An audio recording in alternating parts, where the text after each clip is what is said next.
Hello and welcome everybody. Welcome back to Sectors Made Simple and the beginning of our newest series, the SMS Strategy Cookbook. Today I don't have a chef's hat on me, but I'm ready to talk about the first recipe that we're going to add to our cookbook. This strategy is one that I'm extremely happy to bring to you all because it's simple.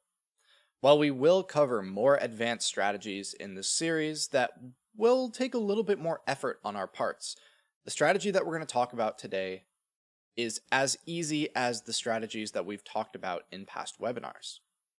You look at one table, one day a week, you buy one thing, you check back next week.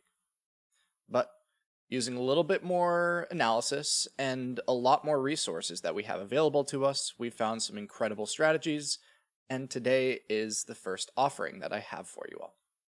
Note that next week's webinar will also cover another matrix strategy.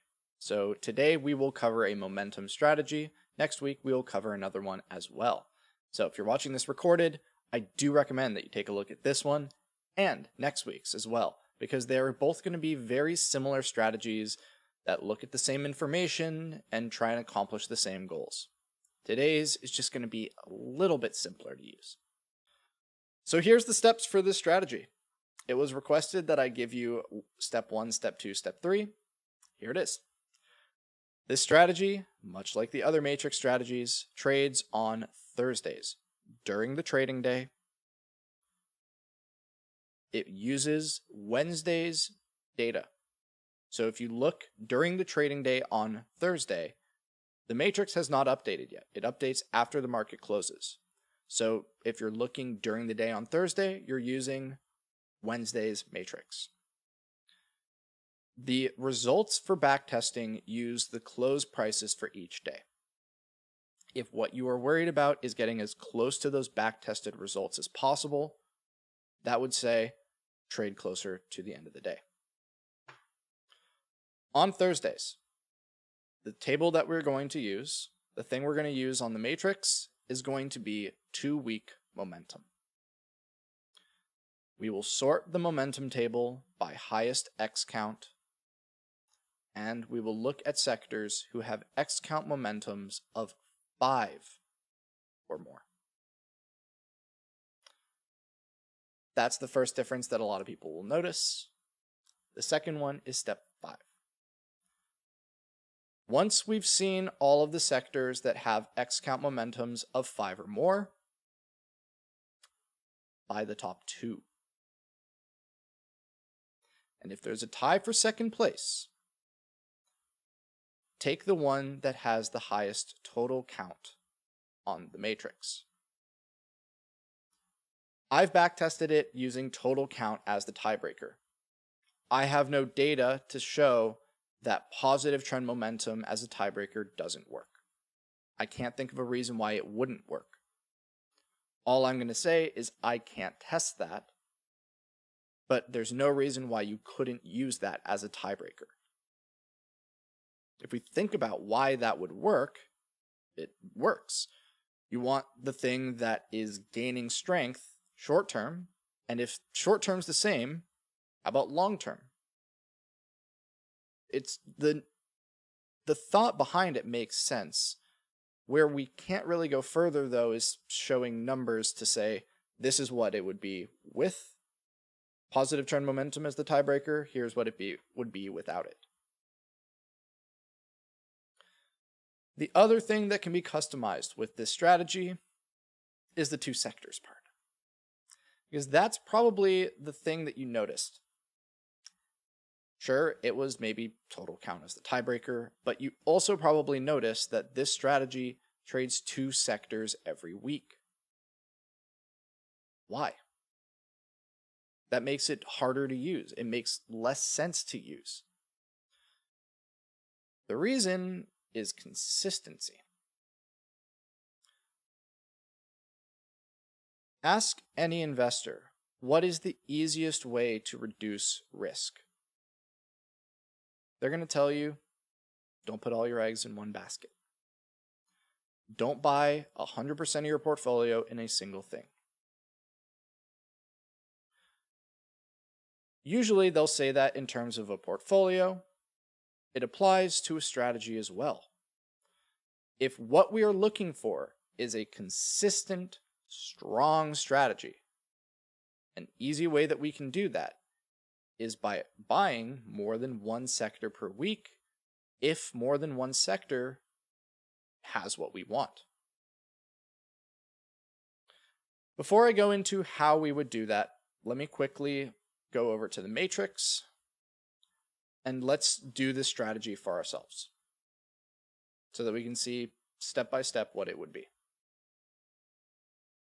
So, step 1, come to the matrix. Step 2, momentum for the 2 weeks. Step 3, sort by X count momentum by the top 2 sectors. In this case, by the way, I'm recording this on Tuesday. This is Tuesday's matrix. This strategy would be traded on Thursdays using Wednesday's matrix. This is all an example.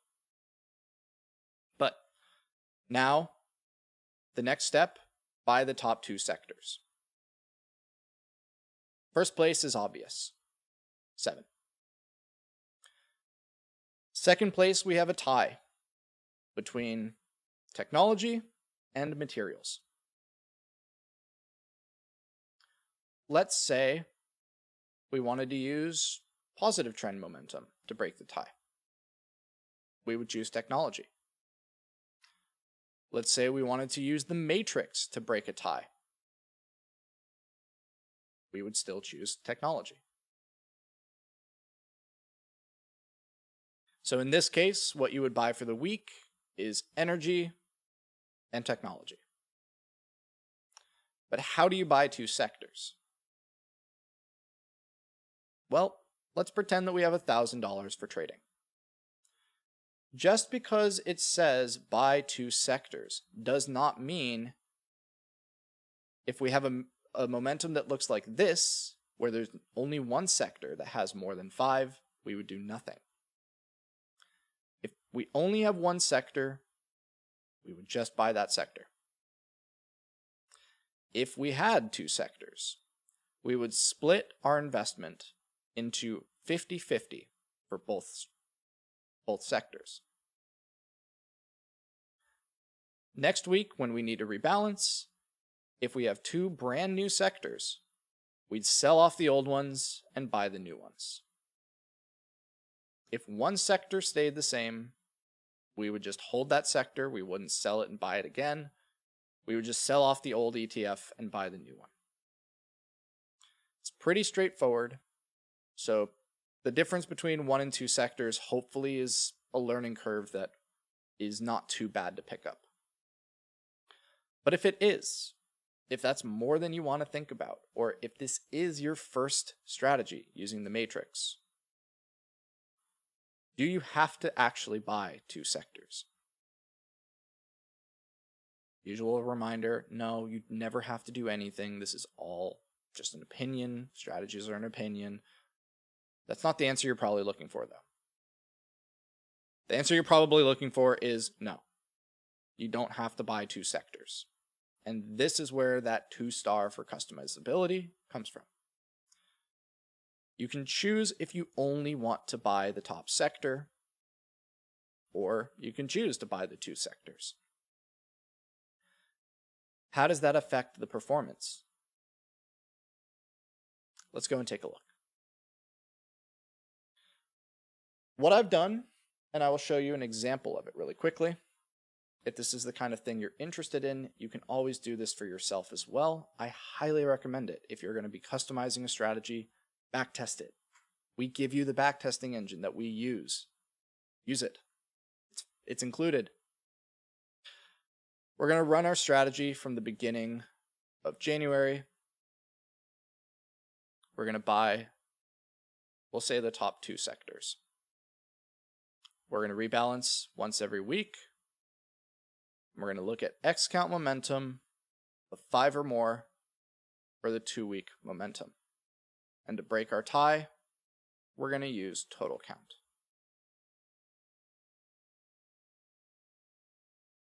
So what I did was I did this.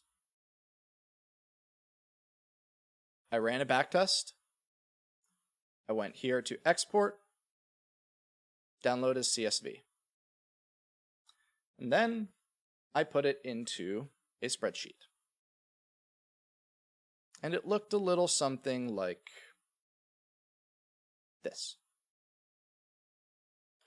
What we have here is what a backtested strategy return looks like in Google Sheets. I'll make it a little bit bigger. We have when it traded, when it bought, and when it sold, how well the strategy did, how well SPY did, the market, and the difference. So how much better did the strategy do compared to SPY? Then we start both accounts with $10,000 and trade them.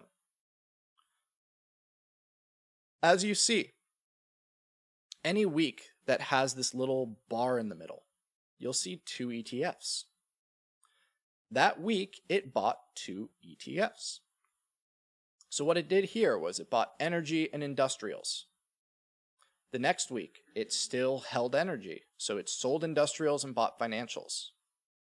Cash, all right, sell everything, hold cash, see you next week. Now we're buying communications and technology. We're selling communications for discretionary, selling everything and holding cash. Buying XLI, buying industrials, buying materials, buying energy and utilities, selling them both and buying real estate, so on and so forth. Now, what I've done is I ran a bunch of different statistics, a bunch of different numbers to help us to understand these strategies and to be able to compare 3. The old strategy. This old strategy is the X count momentum of 2 or more strategy that many people are familiar with. So we're not just going to say, did it beat SPY or not? We're going to ask, did it beat the old matrix strategy or not as well? Then we have the new strategy that we covered today, the X count momentum of 5 or more, total count as the tiebreaker, but only buying the top sector. So now, instead of having energy and industrials, we just have energy. Instead of energy and financials, we just have energy. Instead of communications and technology, we just have technology. Instead of technology and discretionary, we just have technology. And then, of course, we have the 2-sector strategy as well. So 3 options. The old one, the new one, but keeping it simple and only buying 1 sector, and then the new strategy in all of its glory. Let's go and take a look at a bunch of numbers to explain how well this strategy did. Don't worry, I'm going to explain all of them right now. Strategy. Old strategy is the old strategy. New strategy, 1 sector, obvious. New strategy, 2 sectors, also obvious. What were their returns? From the beginning of 2022 to as recently as I can backtest, which I believe is the 28th of 28th of February. How well did they do? We're not going to find our answer there. Sorry, lost the window. Old strategy returned 22.34%. The 1-sector strategy returned 24.3%. The 2-sector strategy, 27.06%. So 5% better than the old strategy. So what is this actually showing us? It's showing us that this strategy, the reason that it's successful is it is a lot more picky about when it invests. 3/4 of the time, you're going to be in the market, but 1/4 of the time you're not. And the majority of the time that you're not in the market, it saved you money.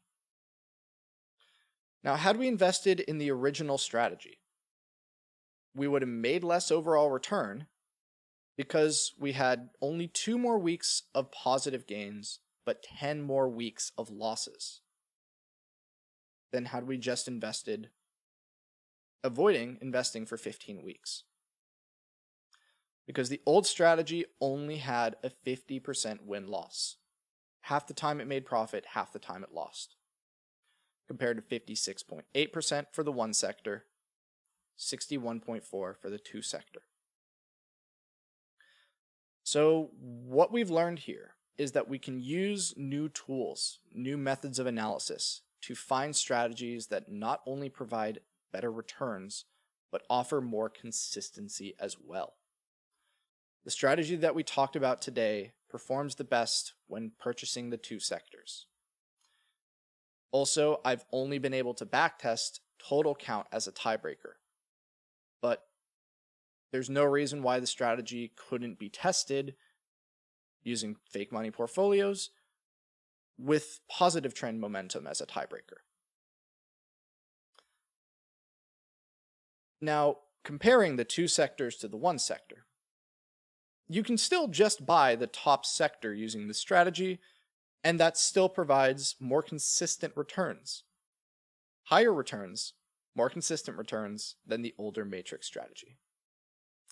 And if you haven't noticed by the title of this video, this is only part 1. I've got a lot more strategies. I've got a strategy for you all next week that is going to provide even higher returns than this one, more consistency, but it takes more work on our end. So that one will increase the difficulty a little bit. Don't know if it'll be a 2-star, probably not. Definitely customization is going to stay at 2. And the reason why I'm covering this one today and the one next week isn't because this one doesn't matter at all. Don't think by me saying this, I'm saying this strategy doesn't matter. I promise you, both of these strategies have a place. Now what I want to do is I want to give you the options. I want to show you what's out there. I want to show you the possibilities. And then using your own knowledge, your own resources, and some of our data as well, you can make the best decision that you can for yourself.